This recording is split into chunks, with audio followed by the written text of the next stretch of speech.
How's it going today, guys? In this video I'll be showing you how to mount your scope on your AR-15. This is a Vortex Razor Gen 3 1 to 10, and I'll be using the Badger Ordnance Condition One mount to mount it to. What you will need is obviously your scope and your mount. I'm going to be using the Vortex torque wrench to screw down the screws, and then I will be using this Fix It Sticks torque wrench to mount the scope to the Picatinny rail. You'll also want some thread locker. This is the VC3 thread mate. This is the red stuff, so it's pretty durable rather than the blue, which blue could probably withstand fine, but that's a little stronger. And then I will be also mounting a T2 to the top of it instead of the scope rings. That's one thing I really like about the Badger Ordnance mount, which I'll make a video on this, but you can either get an offset and mount it here, or you can get the top mount and mount it on the top. I already had this mounted, but I'm going to go ahead and remount it because I switched from the offset to the top for a few different reasons, but they both work pretty good. So and you're also going to want some levels. These are one I can clamp onto the edge of the barrel. They're the Wheeler set. Wheeler makes good stuff, but it's a Wheeler set. I'm going to clamp this onto the end of the barrel, and then I can use this to level the gun and also to level the scope.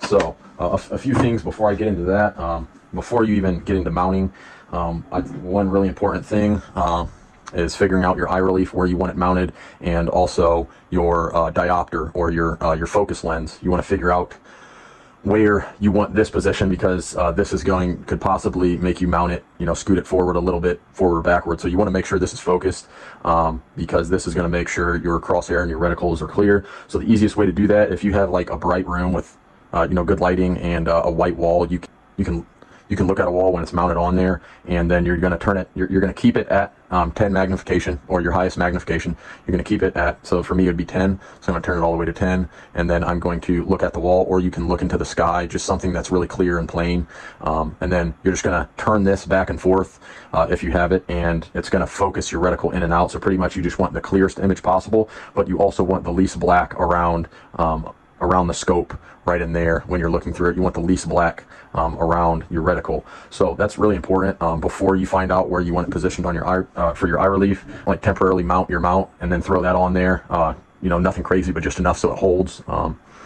But the next thing is to find the proper eye relief. Now I had it mounted about there where it was a little bit short of the charging handle.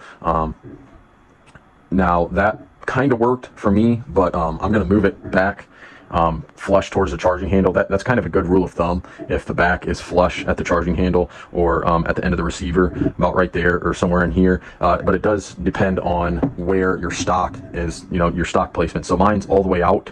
My stock is all the way out because that gives me the best length of pull. If you see if I can do this, when I'm holding the rifle, it's closest to my elbow when the stock is all the way out. So some people like to run it in a little bit, make the gun shorter. If that's what works for you, that's okay, but I like to have mine all the way out so I can get as close as I can to a proper length of pull. But yeah, that depends on where you will mount your scope. So determine obviously where you're going to be using your rifle stock, and then temporarily mount it up there. And then you can either move it back and forth in the scope rings, or say this is mounted here, so about like that. If you wanted in those Picatinny slots, you could either move it forward some, or you can just slide it back a little, so if that's what you want it. But the one thing you don't want to do is you want to make sure that this does not go onto the handguard. So that line right there where it goes into the handguard, you want to make sure that your mount does not touch. So I can be there because this is free floating right here, so I can be as close as I want to it. But as soon as you get onto your handguard, you're going to start having zeroing. You're going to possibly have zeroing issues because the handguard can actually move or shake. So nothing on here is going to be very accurate to zero, especially for a scope. So you want to make sure you're on the receiver part back here. So you have that just temporarily mounted. You already found out your diopter, where you want that, or your ocular focusing. So say you want it there, you can slide it back a little if you want, or you can move it back one. Which, if you're going to be mounting a red dot to it, I would probably have it a little bit closer, because my red dot's going to be up here, so the farther I can get it away, the better for me. But or if you have a side dot mounted here or wherever, it'd be better if it's a little farther. But you just want to make sure when you're mounting it, you want to try not to mount it right on the ridge of that. Vortex told me at least 1/8 of an inch away from your dials, and you also want it. There's a little. Let's see if I can show you. That little line right there, that's where the glass starts. So obviously I don't want it there. I'm going to go 1/8 back from that as well. This is just what Vortex recommends. So if you have a different scope, it might be a little different, but just try to stay 1/8 away from the dials and 1/8 away from that line. But that's pretty much it. Like I said, just when you're trying to find that eye relief, you just want to try to get it to where you don't have any black on the outer edges. Same thing, to where you don't have any black. It's a clear sight picture. Another thing to take into account as well is what position you're most likely going to be in. So for any defense or combat scenario, I would say it'd most likely be standing up or prone. So obviously when I'm standing up, my head's going to be a bit more straight than when I'm in prone. So if you spend a lot more time in prone or a lot more time standing up, most likely standing up, you want to try to find that happy medium on where your head placement is. But like I said, a good general rule of thumb is to just have it, at least if you have your stock out pretty far or all the way, a good general rule of thumb is about flush right there, which is what I'm going to do. Even when it was like about there, I had it about there, sorry for the camera angle, but even when it was there, it still worked pretty well. I just didn't like how far I had to lean my head in to get that full sight picture through the scope. So like I said, 3 things to take into account: your stock positioning, what position you're going to be in most of the time, and then your eye relief to move it back and forth. So I would get those done before you actually start mounting the scope. This is a vise from Amazon. I can't remember the name of it, but this is a really solid one, probably one of the better ones. I think it was about $180 or so, but these are solid. Just make sure you don't over torque these, because I did break one. The company sent me out a new one, so that's good. But we're going to go ahead and get into the actual leveling of this. If I miss anything, let me know. Sorry, I'm not in my normal spot, but this is the best I can do. So I'm going to want to get the elevation of the rifle correct, and also so I want to get it elevated up and down level, and then side to side, which this is the biggest part, is side to side level. So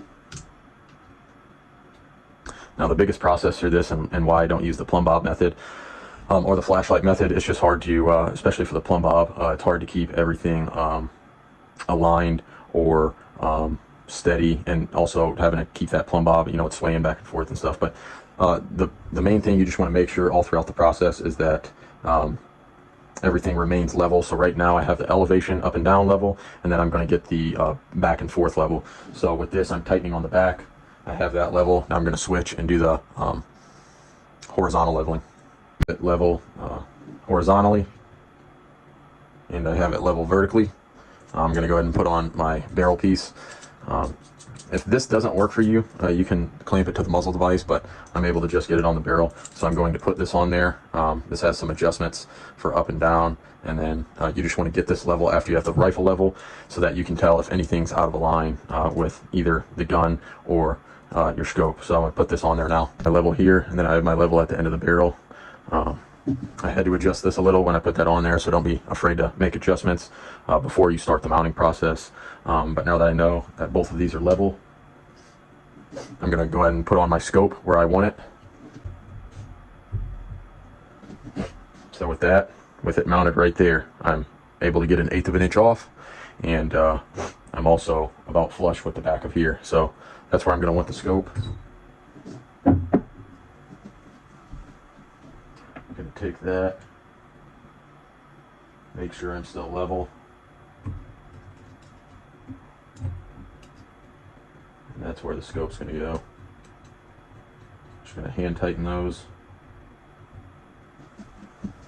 I went in and threw a little bit of Loctite on these screws.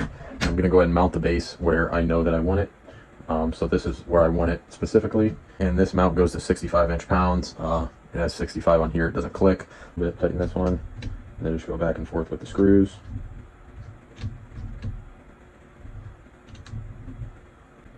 Before I go any further, I'm just going to keep making sure my stuff's level. So now that I went back and forth, every 10 pounds or every 5 pounds, you don't have to, but I went back and forth. This base is secured to 65 pounds. just going to put this in where I wanted it to be.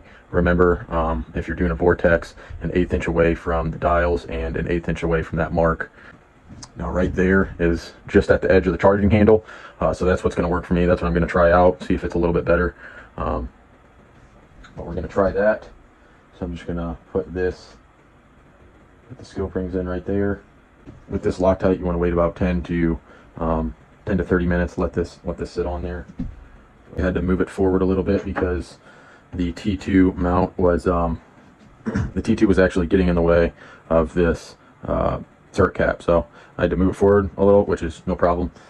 All right, so I'm just going back and forth between the corner screws, just little 1/8 of a turns, and I'm just going to be watching these gaps to make sure that they're equal. And I don't want to be putting more tension on one screw than the other, so I'm going to be watching these gaps to make sure they're equal for the scope rings. And after I get these two done, I'm just going to go ahead and tighten down the opposite ones the exact same way.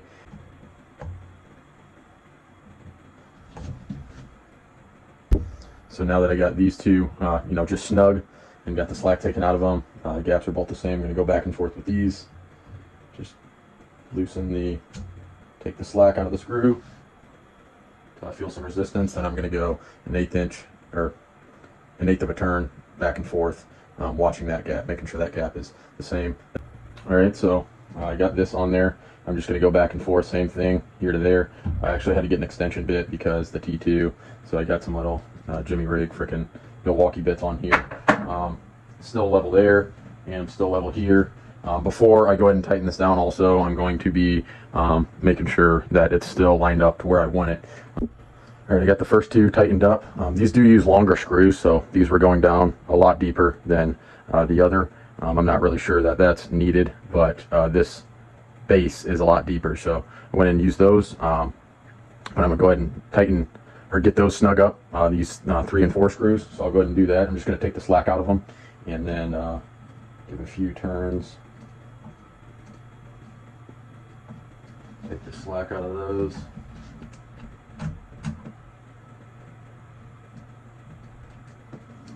Now that I got those the 3 and 4 screws done, I'm going to go back to my first one and I'm going to tighten them in the X pattern, 1 2 3 4, 1 2 3 4, until I get this one snug or to 18 pounds, and then I'll do the same for this. So I'm just going to tighten it a little bit, tight, just those little quarter turns, making sure that my gap is still the same. And if you get one gap that's smaller than the other, just loosen those two up or loosen the one up, and then go ahead and tighten down the opposite side. First scope ring torque to 18 pounds.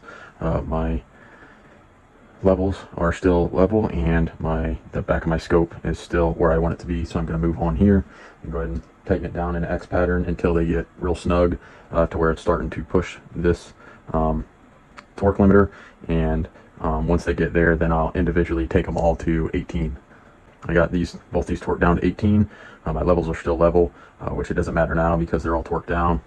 Pretty much for the T2, all you have to do is mount it to 12 pounds and with no Loctite. So there's not much to that. You just mount it before you put it on this scope ring, and no Loctite. The helicoil threads, or the little springs inside, they actually hold it in there, and Aimpoint told me not to mount it with Loctite. Here is the finished product. I have it mounted. As you can see, it is right on the edge of the charging handle. I just took the little level and butted it up against there. So I have it at the end because my stock will be all the way out. Also, yeah, that's the finished product there. There's the top. Here's the other side. There it is. No occlusion at all. So I can still access my dial.